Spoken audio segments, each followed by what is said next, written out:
Assalamualaikum friends, welcome to Knowledge with ST. My name is Sajda Ghani and today we will discuss about Kingdom Plantae. पिछले lecture में हम लोग third kingdom पढ़ चुके थे, kingdom fungi, और आज का जो हमारा लेक्चर है वो फोर्थ किंगडम के बारे में है, जो किंगडम प्लांटी है। ये हमारा 5 किंगडम सिस्टम अभी चल रहा है। ठीक है, तो आज हम डिस्कस करेंगे किंगडम प्लांटी। इसमें हम लोग कैरेक्टरिस्टिक्स देखेंगे, क्लासिफिकेशन देखेंगे, मेन ग्रुप्स देखेंगे और उसकी जो 2 सब ग्रुप है वो देखेंगे। उसके बाद उसकी जो क्लासिफिकेशन ऑफ प्लांट्स की जो डायग्राम्स है वो डायग्राम के थ्रू हम लोग समझेंगे। ठीक है, चलिए स्टार्ट करते हैं। कैरेक्टरिस्टिक्स, प्लांट्स के कैरेक्टरिस्टिक्स में होता क्या है। सबसे पहले तो ये यूकैरियोट्स होते हैं, ट्रू न्यूक्लियस इसमें प्रेजेंट होता है, और ये मल्टी सेलुलर होते हैं, मतलब इनमें एक से ज़्यादा सेल प्रेजेंट होते हैं। इनका जो सेल वॉल है वो सेलुलोज से मिलके बना होता है। ठीक है, जो उनकी प्रोटेक्टिव कवरिंग होती है सेल वॉल की, वो सेलुलोज से बनी होती है। फिर उसके बाद ये जो प्लांट्स है ये ऑटोट्रॉफ्स होते हैं। ये क्या करते हैं, अपना फूड खुद सिंथेसाइज करते हैं फोटोसिंथेसिस के जरिए, क्योंकि इनमें क्लोरोप्लास्ट होता है। क्लोरोप्लास्ट जो प्लांट को ग्रीन पिगमेंट्स देता है, क्लोरोफिल देता है, जिसके थ्रू वो अपना फूड प्रिपेयर कर सकता है फोटोसिंथेसिस के जरिए। ठीक है, फिर ये अपना रिप्रोडक्शन कैसे करता है। ये रिप्रोडक्शन इसकी सेक्सुअल भी हो सकती है और एसेक्सुअल भी हो सकती है, और ये सेडेंट्री होते हैं, मतलब ये मूव नहीं कर सकते, नॉन मोटाइल होते हैं, मतलब मूवमेंट कर सकते हैं, मतलब उसके जो प्लांट्स है वो तो बढ़ रहे होते हैं, उसके लीव्स और वो तो बढ़ रहे होते हैं, लेकिन वो एक जगह से दूसरी जगह मूवमेंट नहीं कर सकते, लोकोमोशन नहीं कर सकते। तो क्या देखा इसमें हमने कि ये यूकैरियोट्स है, मल्टी सेलुलर है, सेल वॉल इनमें होता है।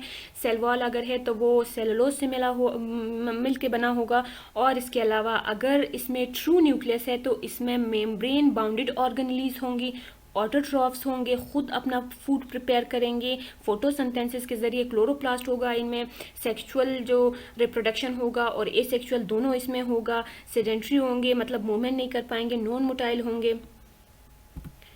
चलिए देखते हैं कि किंगडम प्लांटी को जब उन्होंने क्लासिफाई किया तो किस बेस पे किया क्लासिफाई। तो फर्स्ट पे उन्होंने जो क्लासिफाई किया था उनकी डिफ्रेंशिएट, मतलब उसकी जो बॉडी कंपोनेंट्स थे उनको, मतलब अगर वो मतलब ट्रू लीव्स है या ट्रू स्टेम है या ट्रू रूट्स है उसके, तो उसके बेस पे उन्होंने डिफ्रेंशिएट किया था उसके जो बॉडी पार्ट्स थे। ठीक है, प्लांट के। फिर उसके बाद जो दूसरा हमारे पास जो दूसरा पॉइंट आता है वो प्रेजेंस और एब्सेंस ऑफ वेस्कुलर टिश्यूज, मतलब अगर वेस्कुलर टिश्यूज या तो प्रेजेंट होंगे या एब्सेंट होंगे। वेस्कुलर टिश्यूज हमारे पास क्या है, जाइलम एंड फ्लोएम। ये क्या करते हैं, जाइलम जो होता है वो ट्रांसपोर्ट ऑफ वाटर करता है, ठीक है, लेकिन जो फ्लोएम होता है वो transport of sugar and protein करता है। तो इस बेस पे इन्होंने इनको क्लासिफाई किया था। फिर उसके बाद थर्ड पे आ जाता है एबिलिटी टू बियर सीड्स। अगर उनमें एबिलिटी होगी सीड्स प्रोड्यूस करने की, या उनमें ये एबिलिटी होगी कि seeds enclosed with in the fruit, या तो वो फ्रूट के अंदर उसके बीज होंगे, या तो वो बीज एबिलिटी प्रोड्यूस कर, मतलब खुद वो सलाहियत रखेगा कि वो बीज प्रोड्यूस कर सके। ठीक है, फिर उसके बाद एबिलिटी टू प्रोड्यूस फ्लावर्स, उसमें ये एबिलिटी होगी कि वो फ्लावर प्रोड्यूस कर सकता है या नहीं। तो इन बेसिस पे प्लांट को, किंगडम प्लांटिया को क्लासिफाई किया गया था। ठीक है, इनके जो मेन ग्रुप्स थे अब वो देखते हैं। मेन ग्रुप्स क्या थे, इनको क्लासिफाई किया गया था 5 सब ग्रुप्स में। 5 सब ग्रुप्स क्या थे, थैलोफाइट, ब्रायोफाइट्स, पेट्रिडोफाइट्स और जिम्नोस्पर्म, एंजियोस्पर्म। ठीक है, अब ये वो 5 सब किंगडम्स है जिनमें इनको रखा गया था। अब हम लोग आगे पढ़ेंगे कि ये जो 3 किंगडम है ये शुरू के थैलोफाइट, ब्रायोफाइट एंड पेट्रिडोफाइट, इनको हम लोगों ने जो 2 सब किंगडम्स होते हैं, जैसे कि हम लोगों ने किंगडम प्रोटेस्टा में पढ़ा था, उसका जो सब किंगडम था वो क्या था, प्रोटोजोआ था। वैसे ही इसके 2 सब किंगडम्स थे, इनको 2 सब किंगडम्स में रखा गया इन प्लांट्स को, कि उनकी जो ये एक तो वो सीड मतलब सीड बनाने की एबिलिटी रखते हैं, सीड प्रोड्यूस करने की एबिलिटी रखते हैं, या तो वो सीड प्रोड्यूस करने की एबिलिटी नहीं रखते, दोनों को अलग अलग में रखा। ठीक है, ये जो तीन थे इनको क्रिप्टोगेमी में रखा, और ये जो दो थे इनको अलग में रखा। ये देखिए उनके साथ साथ उनकी एग्जाम्पल्स भी है, और फर्दर एंजियोस्पर्म की फिर अलग से 2 टाइप से जो डाइकोट एंड मोनोकोट है हम लोग अभी आगे डिस्कस करेंगे। ठीक है, ये देखिए 2 सब किंगडम्स इसके प्लांट के जो 2 सब किंगडम्स थे वो ये थे, क्रिप्टोगैमस और पेनिट्रोगैमस। ठीक है, इनमें से इन 3 को रखा गया और इसमें इन 2 को रखा गया। कौन सी बेसिस पे? कि ये जो है ये सीड बेयरिंग प्लांट्स होते हैं लेकिन ये वाले नहीं होते। चलिए सबसे पहले देखते हैं क्रिप्टोगैमस, उसमें क्या क्या होता है।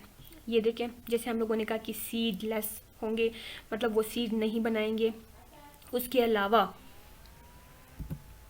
ये कोई फ्लावर, कोई फ्रूट डेवलप नहीं करेगा, और इसमें कोई वेस्कुलर सिस्टम नहीं होगा, मतलब जाइलम एंड फ्लोएम का सिस्टम इसमें नहीं होगा।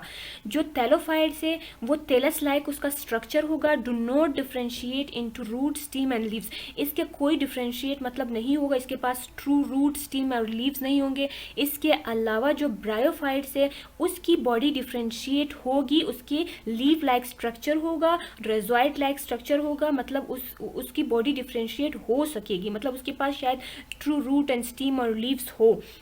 इसके अलावा जो पेट्रिडोफाइट्स है वो वेस्कुलर प्लांट होते हैं। वेस्कुलर प्लांट जितने भी होते हैं वो पेट्रिडोफाइट्स में आ जाते हैं, और ये क्या करते हैं, ये रिप्रोड्यूस करते हैं यूजिंग स्पोर्स, ये स्पोर्स को यूज करके रिप्रोड्यूस करते हैं। उसके अलावा जो है ये कोई फ्लावर नहीं बनाता, कोई फ्लावर प्रोड्यूस नहीं करता, ना कोई सीड प्रोड्यूस करता है, इसीलिए हम इसको बोलते हैं क्रिप्टोगैमस। ठीक है, अब देखिए उसका जो दूसरा सब किंगडम है पेनिट्रोगैमस, वो क्या करता है, वो सीड बनाता है, उसमें एबिलिटी होती है कि वो बीज बना सके, सीड बेयरिंग प्लांट्स होते हैं। इसमें फिर फर्दर इसके 2 टाइप्स है, एंजियोस्पर्म एंड जिम्नोस्पर्म। ठीक है, जिम्नोस्पर्म क्या करेगा, उसके जो सीड्स होंगे उसके नेक पे प्रेजेंट होंगे, लेकिन जो एंजियोस्पर्म होगा उसके जो सीड्स होंगे वो इनसाइड ऑफ फ्रूट होंगे, जैसे कि फ्रूट के अंदर जो बीज होंगे वो हमारे पास एंजियोस्पर्म होगा, लेकिन जिसके नेक पे, जिसके गर्दन, जो हम लोग आम जुबान में बोल सकते हैं कि गर्दन, उसके गर्दन पे अगर ये सीड उसके प्रेजेंट होंगे तो वो हमारे पास होगा जिम्नोस्पर्म। ठीक है, फिर एंजियोस्पर्म जो है उसके फर्दर 2 टाइप से, जैसे हम लोगों ने ऊपर पढ़ लिया था कि उसमें मोनोकोट एंड डाइकोट्स आ जाता है। अगर मोनोकोट होगा तो वो 1 सीड प्रोड्यूस करेगा, अगर डाइकोट होगा तो 2 सीड्स प्रोड्यूस करेंगे। ये देखिए नॉन फ्लावरिंग जो हमारे पास था, स्पोर्स बेरिंग, जो स्पोर्स बना रहा था, जो स्पोर्स रिप्रोड्यूस कर रहा था, वो हमारे पास क्या था, क्रिप्टोगैमस। ठीक है, ये उसकी एग्जांपल्स है। लेकिन जो हमारे पास फ्लावरिंग प्लांट थे वो हमारे पास जिम्नोस्पर्म और एंजियोस्पर्म थे, जिसके नेक पे सीड्स प्रेजेंट थे वो हमारे पास जिम्नोस्पर्म थे। जो एंजियोस्पर्म थे उसके अंदर जो बीज होते, सीड्स होते, वो प्रेजेंट थे। ठीक है, फिर इसके 2 टाइप जो थे, मोनोकोट एंड डाइकोट। अगर mono means 1, cot mean seed, अगर ये मोनोकोट है तो वो 1 सीड बनाएगा, अगर डाइकोट है तो 2 सीड प्रोड्यूस करेगा। ठीक है, फिर उसके बाद ये जो नॉन फ्लावरिंग प्लांट है इसकी एग्जांपल्स में अगर हम लोग देखें, ये जो नॉन रूट्स है, जो मॉसिस है, ये किसकी एग्जांपल्स में आ रहा है, ये थैलोफाइट की एग्जांपल में आ रहा है, जिसकी बॉडी डिफ्रेंशिएटेड नहीं थी, मतलब जिसमें ट्रू लीव्स और रूट्स और स्टेम नहीं थे, लेकिन विथ रूट जो था फ्रेंड्स ये पेट्रिडोफाइटा में था, ये उसकी एग्जांपल है। तो आज का जो हमारा लेक्चर था वो किंगडम प्लांटी के बारे में था, जो कि बस यही तक था, और हम लोगों ने बेसिक पढ़ा। अगर हम लोग इसकी डीप में जाए तो वो बॉटनी के बुक में सब कुछ लिखा हुआ है इसका, कि एंजियोस्पर्म क्या है, जिम्नोस्पर्म क्या है। ये एक टॉपिक नहीं है ना, ये एक नाम है। इन पे पूरे पूरे बुक्स है, जैसे कि हमारे ज़ूलॉजी की बुक्स है, सेल बायोलॉजी, फिजियोलॉजी, एनाटॉमी, वैसे ही इनके भी अपनी बुक्स है। ये जो हम लोगों ने पढ़ा, ये हम लोगों ने बेसिक पढ़ा कि किंगडम प्लांटिया है क्या, उनको किन ग्रुप्स में रखा गया, नॉन सीड जो प्लांट थे, नॉन बेयरिंग प्लांट्स या फ्लावरिंग प्लांट्स, उनके कहाँ रखा गया। आज का जो हमारा लेक्चर था वो इसी बारे में था कि आप लोग को बेसिक समझ आ सके। ठीक है, होपफुली आपको आज का लेक्चर समझ आया हो।